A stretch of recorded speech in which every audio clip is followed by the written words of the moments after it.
এই ঝাল পিঠা একটি ঐতিহ্যবাহী পিঠা, অনেকে আবার এটাকে নুন গড়া পিঠাও বলে থাকেন। এই পিঠা বিভিন্ন এলাকায় বিভিন্ন নামেই পরিচিত, তবে এই পিঠা খেতে দারুণ মজার হয়, একদম মুচমুচে। যারা চিনি বা মিষ্টি খেতে পারেন না বা খাওয়া নিষেধ, তারাও কিন্তু অনায়াসে এই পিঠে তৈরি করে খেতে পারবেন। বানানো কিন্তু একেবারেই সোজা। তাহলে দেখে নেই। এখানে কাপ দিয়ে 1 কাপ জল আমি দিয়ে দিলাম, আর এখানে দিয়ে দিচ্ছি 1 টেবিল চামচ পেঁয়াজ, যেটা পাতলা পাতলা করে কেটে নিয়েছি, আর একটা কাঁচা লঙ্কা, সেটা আমি কুচি করে নিয়েছি। পেঁয়াজ আর কাঁচা লঙ্কা একটু সেদ্ধ করে নিতে হবে। এখানে 1 টেবিল চামচ আদা রসুন দিয়ে দিলাম, এটাকে ভালো করে ফুটিয়ে নেব। তারপরে ছোট চামচের 4 ভাগের 1 ভাগ হলুদ গুঁড়ো আর ছোট চামচের 4 ভাগের 1 ভাগ লঙ্কার গুঁড়ো দিয়ে দিলাম। ওই একই চামচের 4 ভাগের 1 ভাগ আমি কালো জিরে দিয়ে দিচ্ছি। এবার জলটাকে ভালো করে ফুটিয়ে নিতে হবে। আর একটু জিরে গুঁড়ো দিয়ে দিলাম, এটা ভাজা জিরে গুঁড়ো। এবার জলটা কিন্তু একদম ভালো করে ফুটে গেছে। আটাটা আমি অল্প অল্প করে দিয়ে নেড়ে নেব, আর এই সময় হিটটা কিন্তু একদম লোতে রাখবো। এখানে আমি 1 কাপ চালের গুঁড়ো দিয়ে দিচ্ছি। এটা শুকনো চালের গুঁড়ো, কিন্তু ভেজা চালের গুঁড়োর ক্ষেত্রে জলের পরিমাপটা কম বেশি হবে। যেহেতু আমি এখানে শুকনো চালের গুঁড়ো নিয়েছি, ওই একই কাপ মেপে কিন্তু আমি জল দিয়েছি। আমি লবণটা প্রথমে দেইনি, লবণটা এখন দিয়ে দিচ্ছি। আপনারা চাইলে কিন্তু লবণটা জলে দিতে পারবেন।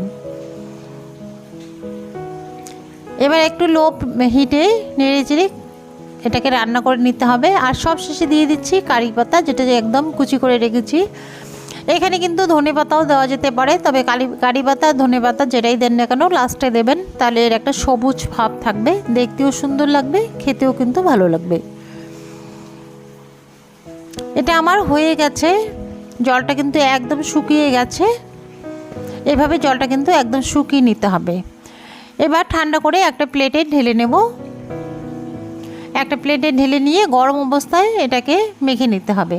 খুব যে একটা গরম অবস্থায় হাত দেবেন তা দেবেন না, হাত কিন্তু পুড়ে যাবে। একটু ঠান্ডা করে মেখে নিতে হবে, আবার খুব বেশি ঠান্ডা করলে ভালো হবে না। একটু আটা দিয়ে এভাবে আমি মেখে নিলাম, একদম সফট করে। যত সুন্দর করে মেখে নেবেন সফট করে, তাহলে জিনিসটা বানানো খুব সুন্দর হবে। আমি অল্প একটু নিয়ে এটাকে বেলে নিচ্ছি। আটা দিয়ে এটা সুন্দরভাবে বেলে নেব, রুটি যেভাবে বেলি সেভাবে। কিন্তু রুটির মতো একদম পাতলা হবে না, একটু মোটা হবে, পরোটা যেভাবে বানাই সেভাবেই।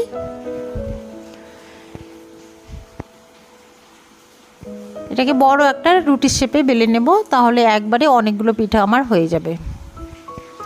আশা করছি আপনাদের এই রেসিপি খুব ভালো লাগবে। ভালো লাগলে অবশ্যই একটা লাইক দিয়ে কমেন্ট করে জানাবেন। আর আমি দেখিয়ে দেবো এর থিকনেসটা কতটুকু, কীরকম মোটা করলে এটা সুন্দর হবে। খুব একটা মোটা করলে কিন্তু ভালো লাগবে না, আর মুচমুচে হবে না। আমি দেখিয়ে দিচ্ছি, এরকমই রাখবেন। এবার একটা কুকি কাটার নিয়েছি, কুকি কাটার দিয়ে আমি গোল গোল করে কেটে নেব। যার ইচ্ছে যেমন শেপ তৈরি করে নিতে পারবেন, তবে আমি এই কুকি কাটার দিয়ে কেটে নিচ্ছি, দেখতে সুন্দর লাগবে। আর ভালো লাগলে বন্ধু আত্মীয়ের মধ্যে শেয়ার করে দেবেন। আর চ্যানেলে নতুন হলে একটা সাবস্ক্রাইব করার অনুরোধ থাকলো, সাবস্ক্রাইব করে পাশে থাকা বেল নোটিফিকেশনটি অল করে রাখবেন, যাতে করে ভিডিও আপলোড করলে সর্বপ্রথম আপনাদের কাছে পৌঁছে যায়। এবারে আমি যে বাড়তি আটাটা আছে বা রুটিটা আছে সেটা ছাড়িয়ে নিচ্ছি, ওটা আবারও বেলে নেব। একটা প্লেটে করে উঠিয়ে নিচ্ছি। একে একে আমি যতগুলো আটা এখানে মেখে নিয়েছি সবগুলোই তৈরি করব। 1 কাপ আটা দিয়েই অনেকগুলো পিঠে তৈরি হয়ে যাবে। 1 কাপ আটা দিয়ে পরিবারের সকলের জন্য এভাবে সুন্দর করে আটা পিঠে তৈরি করতে পারবেন। আবারও একটা দেখিয়ে দিলাম।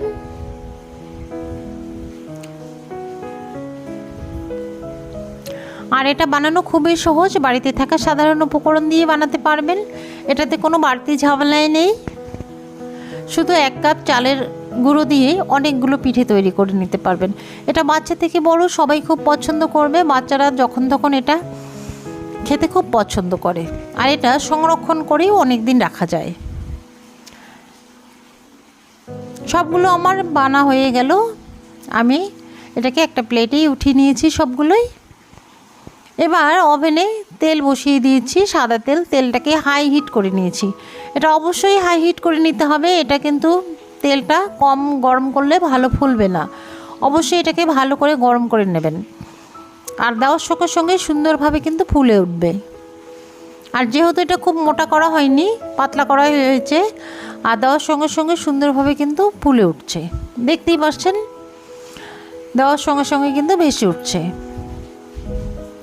এটাকে এভাবে উল্টিয়ে পাল্টিয়ে ভেজে নিতে হবে। খুব একটা বেশি সময় লাগবে না, 2 মিনিট ভেজে নিলেই এটা সুন্দরভাবে হয়ে যাবে।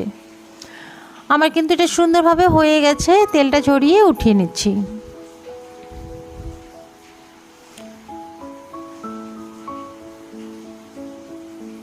একইভাবে আমি যতগুলো তৈরি করেছি সবগুলোই ভেজে নেব।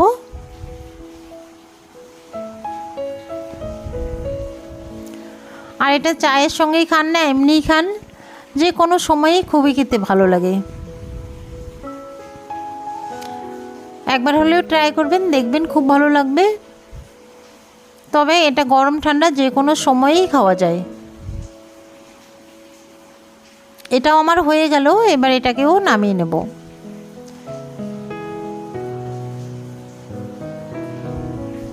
এটাকে নামিয়ে আমি একটা ট্রেতে পরিবেশন করছি। দেখেন কতটা সুন্দর লাগছে, দেখেই কিন্তু খেতে ইচ্ছে করবে।